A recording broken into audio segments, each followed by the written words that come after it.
లోకంలో ఉన్న కుటుంబాల్లాగా క్రైస్తవ కుటుంబం ఉండకూడదు. క్రైస్తవ కుటుంబం ఓ ప్రత్యేకమైంది.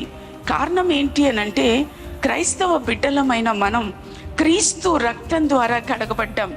క్రీస్తు రక్తం ద్వారా కడగబట్టిన మనము క్రీస్తు కుటుంబంగానే ఈ లోకంలో బ్రతకాలి. మనది ప్రత్యేకమైన కుటుంబం. మన కుటుంబానికి ఆధారం ఆ బండ అయిన క్రీస్తే. కాబట్టి మనము నడిచే ప్రతి నడక, మనం వేసే ప్రతి అడుగు క్రీస్తును బండగా చేసుకుని, క్రీస్తును ఆధారంగా చేసుకుని వేసే అడుగై ఉండాలి. దేవుని బిడ్డలారా, క్రీస్తు మీద మనం కట్టబడాలి.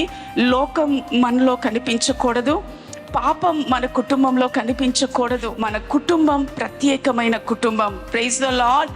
బోధలో పెంచబడిన కుటుంబం అయితే అప్పుడు క్రీస్తును మూలరాయిగా చేసుకుని నిలవబడగలదు ఆ కుటుంబం.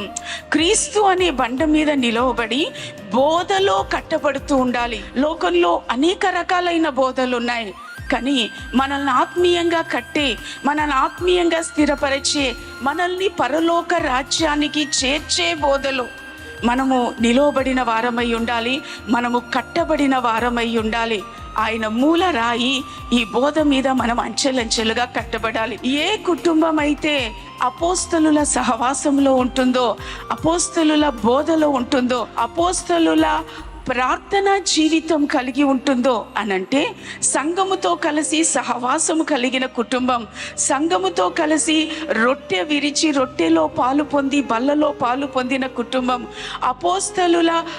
అపోస్తలులతో కలిసి, దైవజనులతో కలిసి, సంఘముతో కలిసి ప్రార్థించిన కుటుంబం. ఎవరైతే వీరు ఎడతెగక ఉంటారో వారు క్రీస్తు అనే మూలరాయి మీద కట్టబడిన కుటుంబాలే. Praise the lord. ఆ కుటుంబాలను దేవుడు అంచెలంచెలుగా ఆశీర్వదిస్తూ వస్తారు.